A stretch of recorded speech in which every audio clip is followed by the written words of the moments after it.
You're watching the #1 podcast in the whole entire youth wrestling community, and I'm one of your hosts, Juanzo, riding solo this time. Jean-Paul is actually on another assignment, taking care of other things, family. How's every single one of you? Welcome to AEW Dynamite Review. It's another Friday that we got to see this show. Was it good? Was it bad? We're going to find out in just a little bit. Thank you so very much for every single one of you that are actually giving us the subscriptions, the love, the comments in the videos, the like. Don't forget to keep doing so, hit the bell for notifications. Again, another like to the video, so the video keeps going up in the rankings and more people get exposed to the raw version of Rubric. So family, this AEW Dynamite wasn't as great. This past couple of weeks, the shows having not been, not intense enough. The storylines actually are presented like a little bit like out of place. Like the main event scene is actually not good. Kenny Omega's like the champion is not actually delivering. We get to see this on Impact also. Like he's not actually being the main thing, the centerpiece of what it is Impact, and now in AEW also. Especially the fact that like the show starts at like at 10 now, all the way to like midnight. It's like hurtling really bad. But we're gonna be talking about everything. So thank you so very much, family. Don't forget also to support us. Yesterday we were live with Smackdown. First time ever, historic night, because Hell in a Cell took place in this show. First time on free TV, and Roman Reigns beat Rey Mysterio for the title. Did we think otherwise? No. We actually knew that like Roman Reigns was going to get the title, was going to retain, and a little bit of a great showing for Rey Mysterio. He's still current, he's still relevant, so that's why it was good. Jump on myself, we're live, so please check the video. Also more storylines with Apollo Crews, Aziz, also like stuff like with Bayley and also Bianca Belair, so it's a really good face-off. Getting us hyped for what's going to be Hell in a Cell. Also don't forget that's going to be live, so be with us for that, family. So let's start to talk about the first match that we see, MMA match. Jake Hager against Warlord. MMA rules, like I said, in like a cage, not the octagon, but very similar. Match was actually pretty decent. I liked it. It was like they kept it like in the same rules of MMA. So good showing for Hager. We knew that he was going to win because he's been undefeated in the real octagon, in the real MMA matches. But also like a good presentation for Warlord. He looked okay. At some points kind of like they broke off from like the real MMA fighting and they start to do holds and everything. So that was a little like just different. Like you can see triangle choke right there from Jake Hager. Warlord, like I said, he tried to dominate at the beginning of the match with more punches than anything. Then he did a Hurricanrana. You saw Shawn Spears on the side for Warlord. You saw Chris Jericho in the side for Jake Hager. Kind of being like the coaches. Like I said, this, you will never see an MMA match like an ankle lock being applied and the other person not doing anything. So that's why, like I said, they mixed it up a little bit, like wrestling and also MMA fight. So it was okay. And, like I said, this is when Warlord delivered like a Hurricanrana. Another thing that, like, probably you will not see as often, but it was okay. But then, Jake Hager used the Hanakatame, very similar, or like the hold that like Dexter Lumis on NXT does. That's his finishing move. But this time Jake Hager applies it well and applies it like to the fullest. And he does that. Warlord was able to come out for the first time. Then he did a Uranagi and then another one, applies it, and then he finally passes out. So Audrey Edwards is the one that stops the match. And Jake Hager gets the win. But in typical AEW fashion, family, you guys can see that these matches can never end. Just with the guy standing tall celebrating. No, we got to see like also like disruptions, interference. We got to see Warlord. We got to see also Shawn Spears attacking Chris Jericho, attacking Jake Hager, and then also MJF. He started attacking like Jericho one more time. Soul of the Air. He undoes like the cast or like the protective thing that he has in the shoulder, and he starts applying the Soul of the Air. The whole Jericho taps out. He took care of Dean Malenko also. So like really, like the Pinnacle and the Inner Circle, the feud keeps going on. Like they keep like promoting this. I don't know why. It's like, to me, like the fact that they don't have storylines individual in singles for all these guys is like a little upsetting. But you see MJF keeps being an asshole, keeps being like poking fun of what he did to Jericho. He's still dominant. He's still the best heel in AEW, despite like the lack of like storytelling that they're giving us on this special feud. Then we have to see Sammy Guevara coming out. So Sammy Guevara like takes care of all of them. They all run out. So you will see. Then later on, we're going to tell you when are they going to have the match finally. So it's going to be MJF against Sammy Guevara. So that's, I mean, to me, that's a better feud. A much better feud. Much more interesting than Chris Jericho, just because it's like two guys that are younger, and also like both of them have the opportunity to keep rising, to keep gaining momentum, and especially Sammy Guevara get a victory over MJF. It will be really good for him. So that was the beginning of Dynamite. Now we're gonna have a promo, because in the main event we're gonna see Frankie Kazarian, Penta, El Cero Miedo, and also like Eddie Kingston. So Kazarian is saying pretty much, quoting the Bible, that is like, oh, like you shouldn't like accumulate like vengeance, because that's bad. But he says, I'm gonna take care of all of you, the Young Bucks and the Good Brothers. So like also like Eddie Kingston says, you better like have like prayer You can pray that your soul is with the Lord because your asses belong to us, something around those lines. You know, like a promo just to get us excited about this match. I'm loving Frankie Kazarian. If he will be pushed to main event scene, I will not be upset, just because of the intensity that he has, and he's the greatest story ever, because the guy has been overshadowed all his life, underestimated all his career, even in TNA, Impact, here, you know, every single place that he's been underestimated, maybe because the lack of like mic skills, because as a wrestler he's absolutely impeccable, but here you can see that like he's trying to get that final shot, and actually being split up from like Christopher Daniels is helping him out a lot. So this is really good, family. I'm really loving this. So now let's go to another promo by Team Taz. You know, you see Ricky Starks, you got to see Powerhouse Hobbs, and you know, like they're just saying, hey, you guys left me by myself right there, that's what I lost. So he challenged Adam Hangman Page. Taz says, you know, next week you're gonna see like Powerhouse Hobbs and Adam Hangman Page in a match one-on-one, because as you got lucky, because you know we still having issues with Brian Cage, and he also, Taz mentioned, is like these issues need to end, and they need to end right now. So, you know, like you get to see Team Taz is all cool. These three guys are great, but they need to win matches. They need to win meaningful storylines, because otherwise they just become guys that just are talk, but never deliver in the ring. Never get results. And you know, if you don't get results, you can talk all you want. You can talk big game, but you're never gonna be believable. So that's what happens. Now let's go to Darby Allin, Scorpio Sky, Ethan Page. These guys, remember, it's gonna be a handicap match, because Darby Allin said to Sting, don't come out, don't help me out, I'm gonna do this on my own. Turned out to be a pretty decent match. You know, Darby like always trying to portray him as the superhuman man, a very difficult character, very different one, a personality like none other. So like he was dominating at the beginning of the match. Then, you know, he was trying to get on Ethan Page. Scorpio Sky, of course, like leveled the situation, equalized the family. And then you got to see also like Darby was using some kind of like rope to like get the legs of Ethan Page like together, like he was trying to tie them up, so just like so he wouldn't interfere in the match. And then we got to see the coffin drop onto like Scorpio Sky, because he was about to win, but then Ethan Page will come back to the match. He will do like the Ethan, like the Razor's Edge, like pretty similar move that he does. Is the Ethan the Page's like razors or something like that. It's like pretty much this is just the Razor's Edge as Razor Ramon used to do. 1, 2, 3, and then they get the win, and they celebrate like they beat like 3 people or 4 people. Like they celebrate like they beat like the greatest match in their lives. The Man of the Year, that's who they're called, Scorpio Sky and also Ethan Page. This storyline is also to me really lame. Why? Because it's just 2 guys going against 1. And also 2 guys that I can easily be like in any promotion in the world. Here they could be like top event, you know, main event talent. And that's the, you know, I feel so bad for both of these guys, especially while Ethan Page was the one that came to AEW. Yeah, if he would have stayed with Joseph Alexander, look at like Joseph Alexander splitting out from him. Look what he's doing. Like Ultimate X is gonna be in Slammiversary. Great matches with TJP. He is like the X Division champion. You know, he's able to actually be on his own and break off and blossom into like this new character. While Ethan Page is now stuck in another tag team with another future star, but like they don't really have anything good for them. So like this thing without Darby needs to end. Hopefully, like now Sting is gonna come back. Probably Sting is gonna say, hey, I want a match with the 2 of them in a handicap also. Hopefully that's not the case, but that's what we saw. Ethan Page, Scorpio Sky, you know, beat Darby Allin in a handicap match. Now let's go to another one that is like a little bit of a head scratcher. Orange Cassidy, and also with like, you know, the Best Friends and Chris Statlander against Cesar Bononi and the Wingman. This was like, you know, 5-10 minutes of like absolutely nothing of excitement, nothing of importance. Of course, like Bononi dominated at the beginning of the match, taking care of Orange Cassidy. He was throwing outside of the ring, and then you get to see like the members of the Wingman. You get to see them like kind of dressing him up, putting like water in his head, trying to like do a makeover or like, you know, to him. You get to see like he got one of like the jackets that like the brother of Dolph Ziggler like he had, so like he put him on. So like, you know, this is really not interesting. It doesn't really catches my attention. Why? Because it's just like, you know, Orange Cassidy goes from like to being in the title picture to this. I mean, that's the spot for him? Maybe it is, but you know, that's what we got to see over here, family. Then you see Bononi once again trying to get a comeback, but then Orange Cassidy will do like the stunner, and then he will do Orange Punch, because also we got to see interference from the Best Friends, Chris Statlander, the members of the Wingman. You know, Orange Punch for like Cesar Bononi, 1, 2, 3. Orange Cassidy gets the win.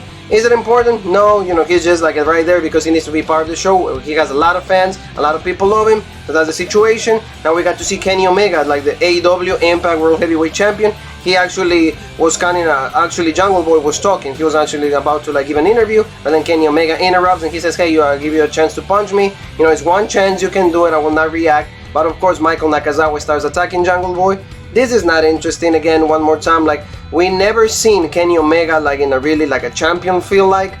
You know, like he's just like he runs away. He tries to not have the matches. You know, even like the feud with Moose was a lot better because it's two believable guys. Jungle Boy like has not had the upper hand over Kenny Omega, and that's another thing that is a little bit annoying. And then once he's trying to get some offense on him, then he leaves. So you know, you get to see that that's not really what we want to see as in AEW World Heavyweight Championship. You know, so that for me, Kazarian will be so much better for this fit. Kazarian against Kenny Omega, I will be so down for it. It doesn't matter if Kazarian doesn't win, because I know that like at least the match is going to be great, and I will see both men being portrayed decent and being portrayed like the way that they should be. Don't forget, family, like next time live is going to be June 26th. We're going to see Kenny Omega and Jungle Boy for the AEW World Heavyweight Championship match. We're going to be live on Raw Breakfast for this right after the show is over, so we're going to be talking about everything that happens here.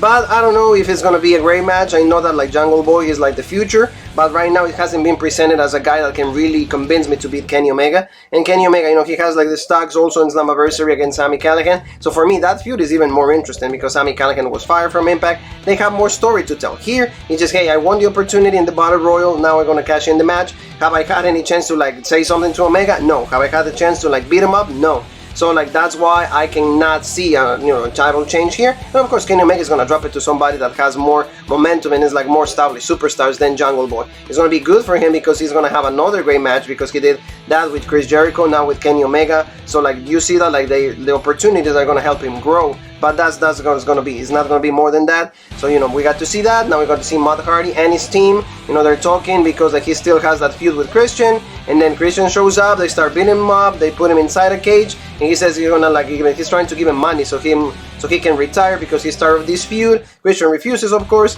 So you see that like they're gonna still be in this feud, and it's bad for both of them. I mean, Matt Hardy has a little bit more of a character. He can actually morph into different things. You know, he can be like walking one more time. He can be version number 1, and now he's like an entrepreneur. He's more like like a money man and all of that. So that's okay because Matt Hardy can always like reinvent himself. Christian, he only has one dimension, and unfortunately now this is another lost opportunity because Kenny Omega should have been the one, and you could have been building that feud. It would have been great when he came out. Remember the first time that he debuted on Dynamite, he got the stare down. No, it is just like lost in translation one more time for Christian. It doesn't matter the company you go to, it's still overshadowed. Nobody really knows what he's gonna do next, and that sucks because he came back after 7 years to just have meaningful feuds, to have great matches, like give the dream matches that he wanted to have, and also to give the fans what they wanted, right? And I don't think Matt Hardy is one of them, just because we've seen this so many times in like 20 years ago. So that's a problem. So this is not interesting. Let's go now, family, with the debut of Arn Anderson's son, Brock Anderson, tagging with Cody Rhodes against QT Marshall. That's how they want to be called, and Aaron Solo from like the factory. This was okay, a match that like showcased Brock in like a really good light. He had like a lot of good offense. Like the guy, he seems like pretty good in the ring. He's learning with Cody, so that's gonna be okay for him. He's developing, so his future is really bright. I think that like if he keeps training with them, keep more character development, we got to hear him talk, see what he has to say, how he enunciates, and all of that. But in the ring, he did a pretty good job. And also, the members of the factory stars, they keep being jobbed out. That's what it is. Every single time that they had a match, they've been jobbed out. And do we care about this? No. I mean, this was for me the main thing, the focal point was just Brock Anderson, and that's what we got to see right there. And like you see, Cody even was leaving the ring. Actually, we gotta say congratulations to Cody Rhodes. He became a father yesterday with Brandy, so congratulations to both of them. They have a daughter. Hey, we feel really happy for one of our members of the Robrick family. Just to have a kid is important, so things are gonna be changing for Cody. So that's why he's leaving. He just found out that like he was gonna be a father, so he was leaving the ring, but then he didn't. He didn't leave yet because he had to see the pin that like Brock Anderson did, and they get the win. And then big hug from Arn Anderson and Brock. You get to see that. They kind of like do that also because on Sunday is gonna be Father's Day, so they did that. And then big right there, big picture for both of them, father and son. They completely look alike, so there's no way that like he can deny that's his kid. And the future is really bright for Brock Anderson. Hopefully like they keep featuring him in more meaningful feuds, more meaningful matches. Rampage is going to start on August 13th, so it's going to be a good window for them to actually have matches, keep like showing what they can do, and also developing. That's really important, so that's really good for them. Now let's go to like the Snake, Jake Roberts. He's talking about Lance Archer. He's just saying that like finally they've been able to like reassess themselves. They know that they've been making some mistakes, but now it's time to like open the forbidden door one more time to see where the goal is, to see where like the important things are. And then he said, but the only thing is like Lance Archer is really impatient, and we get to see that because Lance Archer is like, come on, let's go. Before he can finish the promo, they leave. So that's, the one thing for them is like they're a good duo, but again, with no goal supported, do we really get behind these guys? I feel like they've been done wrong so many times here on AEW. Twice in Double or Nothing, they've lost opportunities for the TNT Championship with Cody and Miro. So that's why Lance Archer's, his stocks are really, really low. He can beat any small guy, but he's really tall, so what's the difference? He needs to just have meaningful wins, and he has not been able to do that. It doesn't matter how good of a wrestler he is, it's not how much of athletic he is, it doesn't matter. Any single of those accolades are not helping him out, because if there's no goal supported, there's nothing that I'm gonna get behind, or any one of us will be behind, especially having the Snake by your side. That should be like a really big boost. It's not really happening for them, so that's unfortunate. So now let's go, family, to talk about Andrade, El Ídolo. El Ídolo Andrade, like he's gonna be sitting down with James Ross. He got an interview, like his first words about like his signing with AEW. He said, "I'm Andrade the superstar." And unfortunately for me, and this is just a personal thing, like John Paul is not involved in this. It's just me. Like the fact that like his English is so limited, I don't know if he's helping him out. I feel that like the interviews that he does, he should do it in Spanish, just because again, like when he like it's being translated and everything, actually shows out like the limitations that he has. And to me, actually, that devalues the character, at least for me. Like I said, this is more like a personal thing. John Paul is not, this is my concept, this is my opinions about that. Despite all of that, he says he's here to get, win opportunities for the TNT title. He's going to get the AEW World Heavyweight Championship. He's here to make the difference. All of them are stars, but I'm a superstar. He says he has a great connection with Vicky Guerrero. She managed, she was the wife of Eddie Guerrero. She knows all the family. She knows that all the members of that family are wrestlers. So in his family, he says that's why we have a great connection. So he said we have, in the weeks to come, we have a lot of super surprises for you guys. So it's really good to see that like Andrade at least is going to have a manager in Vicky. Vicky can do the talk, but Vicky can be like the one that gets the important feuds, gets the important matches, and Andrade just have to develop. That's going to be the new Selena for him. I don't know if the connection is going to be as good as like Selena and Andrade, because those two had chemistry up to the roof. Those two, like the fact that like when they split them up, we knew that Andrade and Selena, they were both, lost in the WWE. Hopefully in this situation, they know how to like put this like storyline, this connection that Vicky and Andrade have. So like like I said, what he said, it was important. The way he said it is like the way that is not believable enough. So like they really need to either do the promos in Spanish or just work on his English, but I mean big time. The pronunciation needs to be there, and especially not only that, but especially how he delivers the lines. It needs to be more believable, because again, like the limitations actually take away from me. It's like I don't really want to see him talk, I want to see him wrestle.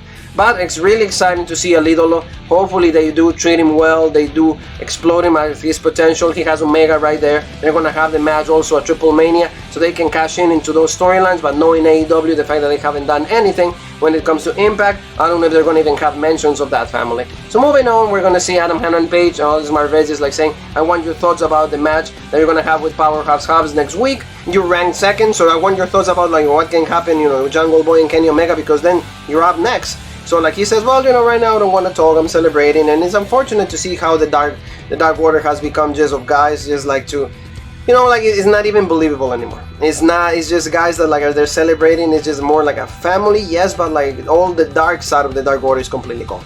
The mystique of it, it was supposed to be a group of like chosen people that wanted to change their lives, wanted to be something different, like that, wanted to overcome failure, that they were treated like, a nobody. This is the place where you can actually become somebody. No, it's just like, guys that are trying to have fun, and Adam Hangman Page also celebrates that like Alex Reynolds is going to finally come back, Alex Silver is going to come back, all of that, and also he says like Evil Uno had a great match, so they celebrate for that, and then just start, ooh no.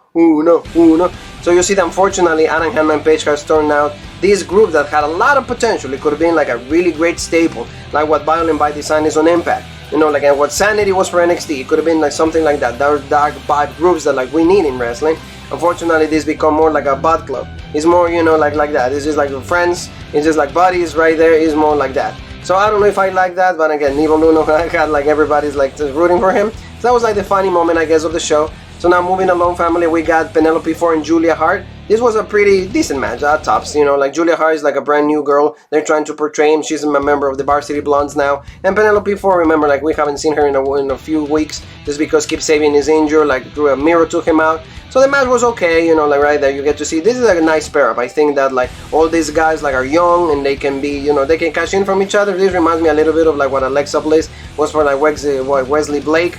and also Buddy Murphy, so that is pretty similar to that, so I'm not against it. But the match quality, pretty decent, 5-6 minutes right there. We got to see Penelope Ford dominating. Julia Hart had a few moments of offense and all of that. He tried to go like a big leg drop, and then Penelope like countered that, and then she went from the Indian lock.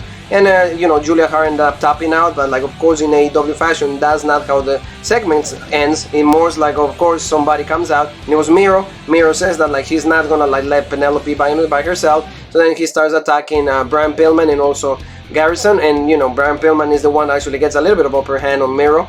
And that was one of the things. So like you see that like the next time that they're gonna have a match is gonna be for the TNT Championship. So the next feud that Miro is gonna have is gonna go against Brian Pillman Jr. And again, it's because of like the success that like the documentary Dark Side of the Ring. They wanna give as much opportunities to Brian Pillman, and that's fine. Hopefully he has a good showing, but he needs to one more time. I'll keep saying it. It might sound a broken record, but it's the truth. If he doesn't win, I will not get behind the guy. So you get to see like Rusev and Pillman staring down, like Rusev is upset, but he says, he's God's favorite wrestler, like all of that. So I like, what Rusev is saying. I like everything that like he has to offer right now. The character is good and he's undefeated. That's fine. So now let's move on to Dr. Britt Baker, DMD, and she's talking to Tony Giovanni and also like Reba, but unfortunately Vicky Guerrero interrupts and she said, like it smells like stale cheese sauce and also like onions, all of that. She says, well, every time that like ever since you won that championship, you just like been doing all of that. So she says, now I want my client Nyla Rose to have that championship. So Britt Baker's like, hey, get out of here, you're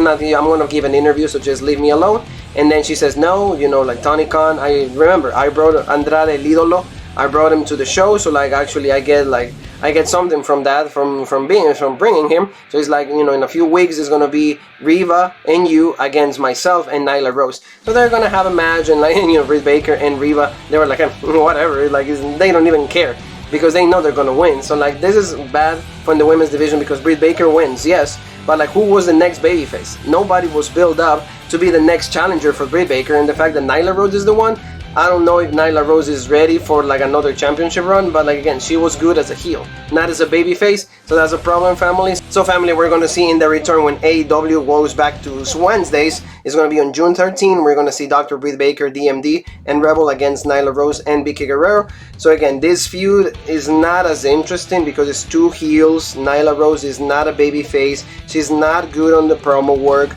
So Britt Baker needs somebody like a strong baby face, somebody that can actually go toe-to-toe in the war of words, but unfortunately they haven't done that, so that's really hurting the situation, family.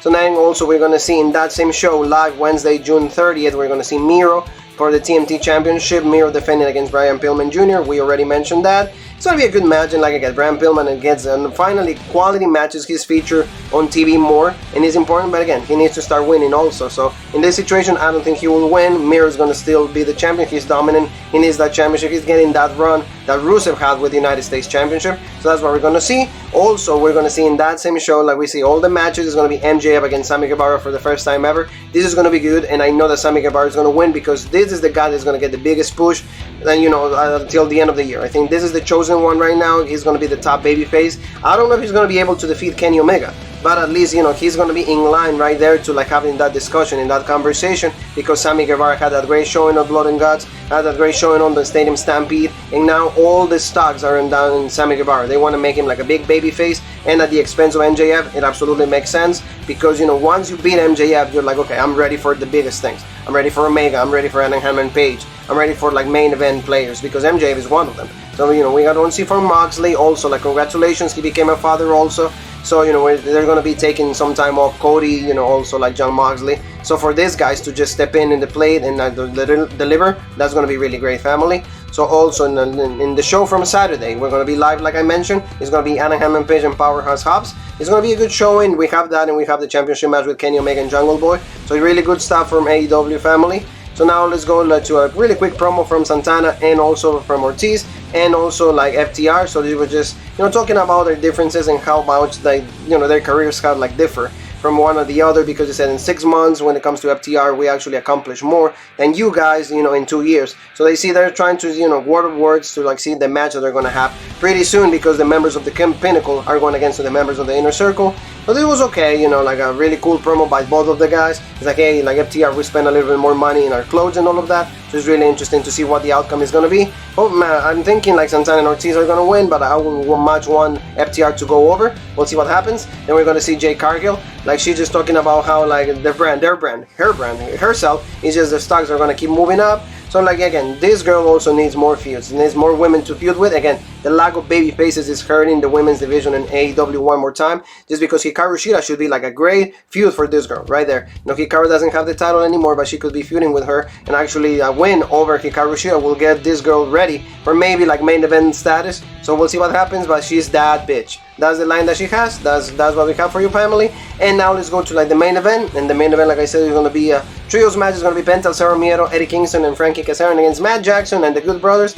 This match was pretty good, pretty decent. You know, Penta one more time looking like the Joker. We don't know what that's about. We don't know what the ring attire is about, family. But Penta always has good matches. Penta is one of the most strong wrestlers in the world right now. Unfortunately, he's also like the one that loses the most. I don't know why. What does Penta that like holds him back? But you know, outside of that, like the match was really great. Kazarian got a really great performance also, like the leg drop right there. For me, again, one more time, Kazarian should be the one that's going to feud against Kenny Omega just because of how hot he is. The whole character development that he's had, this change ever since he got split out from Christopher Daniels, makes all the sense in the world for him to go to at least have that championship opportunity. I'm not saying he should be AEW World Heavyweight Champion, but at least to challenge for that would be really great. We got to see also, like, of course, Anderson delivering the spine buster. That's one of the greatest moves that he does. He's a pretty strong wrestler also. We got to see like the sling, like the shot right there, shotgun onto, like, you see like Kazarian going into one of like the, you know, I think it's Matt Jackson. Yeah, it's Matt Jackson. Then we got to see like the package pile driver from Penta. I thought that was everything. I know we got to see more moves, the double underhook right there from Kazarian. I thought the babyfaces were going to win, but no, we got to see interference. Then we got to see Nick Jackson coming out. Penta was going to the top, and then he kind of wants the spray, that the water that they have completely blindside him. And then you get to see Carl Anderson doing like from the top rope, he does like a super neck breaker, and then they get the win, 1, 2, 3, and then Matt Jackson and all the members, you know, Don Callis, also like the Young Bucks and the Good Brothers celebrate. Family, this is like the main event. Unfortunately, like they keep still so annoying. I mean, I understand why they're heels, but it's kind of like, for me, I saw that already like against All Out on Impact. Now I see it again on Dynamite, so it's the same outcome all the time. I'm tired of this. You know, I feel that the main event, especially when it's at midnight, it should give us a little bit better things, because you know, like everybody's falling asleep and the ratings are kind of like showing that, like 500,000 people, like you get to see that the show is suffering. Maybe it will get better ratings on Saturday because it's going to be at 8 p.m. now, and then that's the last time they're going to be like on the weekend day. Then they're going to go back to Wednesday, so we'll see what happens on Dynamite, family. The show needs a lot of tweaking one more time. A lot of guys are being wasted. A lot of guys need better storylines. You know, they need to really get on track on that. Just because you can get the best out of Christian Cage, you can get out the best of like also Kenny Omega, make him look like a more believable champion. He's not, you know, they say that he looks like Roman Reigns. It's not looking like Roman Reigns. Roman Reigns is not living, you know, like in that golf cart like he's doing with Don Callis. But unfortunately, that's what we have, family. Thank you so very much for every single one of you for being with me for this review. Don't forget to subscribe, hit that bell for notifications. You know, we're always putting content, and don't forget, you know, tomorrow we're going to be live after the show is over. Hell in a Cell, Jump on myself, talking about everything that happens on the show. We're not going to see Roman Reigns and Rey Mysterio. We're going to see Bayley and also Bianca Belair inside the demonic structure. So be with us. You know, comment, let us know what you guys feel. Is it good? Is it bad? Why wrestling is changing? Why it's not changing? I'm a bigger fan. I'm not of a fan anymore. So let us know so we can have all these great discussions with every single one of you, family. Also, don't forget, follow us on Robert on Facebook, also the OG Robert on Twitter, and the original Robert on Instagram. We put content every single time, and we put the links to the videos. Watch them, let us know what you guys feel. What can we do better? What needs to be also, you know, improving our performances. So family, I'm Juanzo. Thank you so very much one more time. And like I said, we'll see you tomorrow when it comes Hell in a Cell. And I leave you saying, Ada.